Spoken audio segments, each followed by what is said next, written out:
सम्माननीय सभामुख महोदय, सम्माननीय प्रधानमन्त्रीज्यूको अभिव्यक्तिलाई लिएर हामीले यो सदनमा सङ्घर्ष गरेका थियौँ। बजेटमाथि छलफल गर्नुपर्ने, समयमै बजेटलाई पास गर्नुपर्ने यो जिम्मेवारीलाई बोध गर्दै हामीले सङ्घर्षको रूप परिवर्तन गरेका हौँ। त्यसै सन्दर्भमा सभामुख महोदय,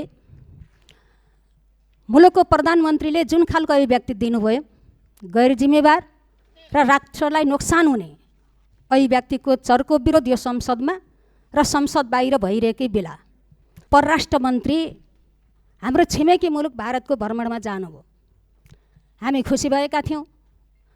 भारत भ्रमणमा गएर नेपाल र भारतको सम्बन्धलाई प्रगाढ बनाउनु हुनेछ। हाम्रा बिचमा भएका जे असमझदारी हुन् ती असमझदारीहरूलाई समझदारी कायम गराउनको निम्ति सहयोग पुर्याउनु हुनेछ भन्ने हाम्रो विश्वास थियो। तर दुर्भाग्यको कुरा, न्यानो आतिथ्यतामा रमाउँदै बिछाइएका कार्पेटहरूलाई कुल्छँदै उहाँले राष्ट्रवादलाई भुल्नु भएछ। हामीले सुन्यौँ,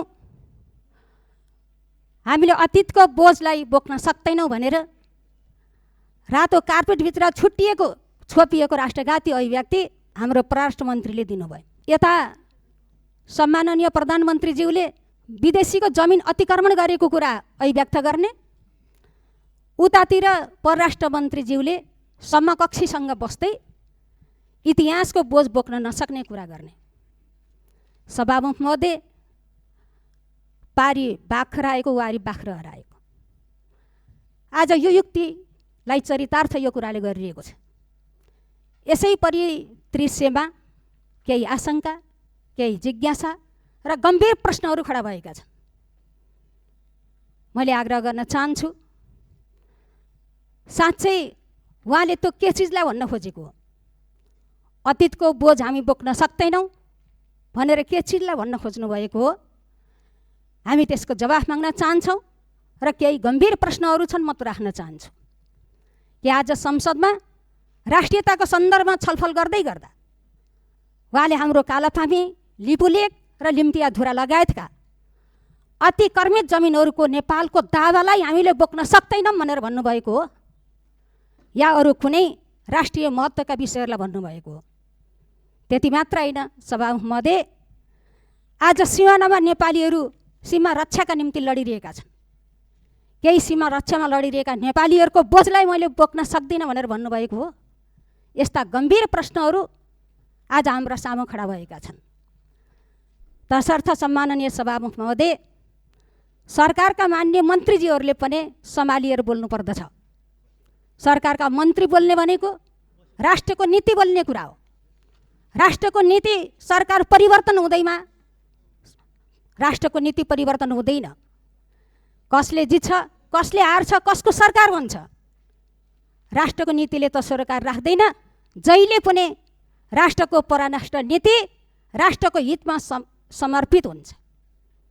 त्यसैले सभामुख महोदय, यस्ता खालका गम्भीर अभिव्यक्तिहरू जो राष्ट्रलाई नोक्सान हुन्छ, जसले राष्ट्रलाई कमजोर बनाउँछ, यस्ता खालका अभिव्यक्तिहरू यो संसदले रोक्नको निम्ति आग्रह गर्नुपर्छ। त्यो चिजलाई रोक्नको निम्ति हामीले रुलिङ गर्नुपर्छ। म सभामुख महोदयलाई यो राख्न चाहन्छु। हामी प्रतिपक्षहरू बडो उदार भएर बजेट छलफलको निम्ति एउटा वातावरण बनायौँ। हामी सहभागी भयौँ। रचनात्मक ढङ्गले हाम्रो आन्दोलनलाई हामीले परिवर्तन गऱ्यौँ। हामी भाग लिएर जे जिज्ञासाहरू हामीले उठाइयो, प्रतिपक्षहरूले बजेटसित जोडिएर लागेका आफ्ना सुझाव, सल्लाह, प्रश्न गर्दै गर्दा अर्थमन्त्रीजीले जवाफ दिने क्रममा जे चिज बताउनु भयो, धेरै आपत्तिजनक कुरा बताउनु भएको छ। म राख्न चाहन्छु, कसलाई लक्षित गर्नुभएको? उहाँले फाइल खोल्ने धम्की दिनुभएको छ। पूर्वोक्त मान्यहरूले पनि हिजो अस्ति बोल्नुभएको छ, म आजका दिनमा पनि भन्छु। नम्बर 1, टी स्टेटको फाइल 1 नम्बरमा खोलियोस्। म यो हार्दिक आग्रह गर्न चाहन्छु। त्यसपछि विपक्षीसित जोडिएका ओम्नी हुन् कि वाइड बडी हुन् कि के फाइल हुन्, तपाईँहरूको हातमा छ। सरकारलाई म भन्न चाहन्छु, यो सदन मार्फत ती खुलियोस्। साँचो कुरा जो त बाहिर ल्याइयोस्। यद्यपि आज लगाइरहेका आरोपहरू साबित भएनन् भने, छानबिनले सत्य ठहरिएनन् भने त्यसको कठघरामा मान्छेको स्वाभिमानमाथि आँच आउने, गम्भीर आरोपहरू लगाउने अनि त्यसको जिम्मेवारी लिएर त्यसको कठघरामा उभिने आँट उहाँले गर्नुहुन्छ कि गर्नुहुन्न? मैले यो प्रश्न पनि गर्न चाहन्छु।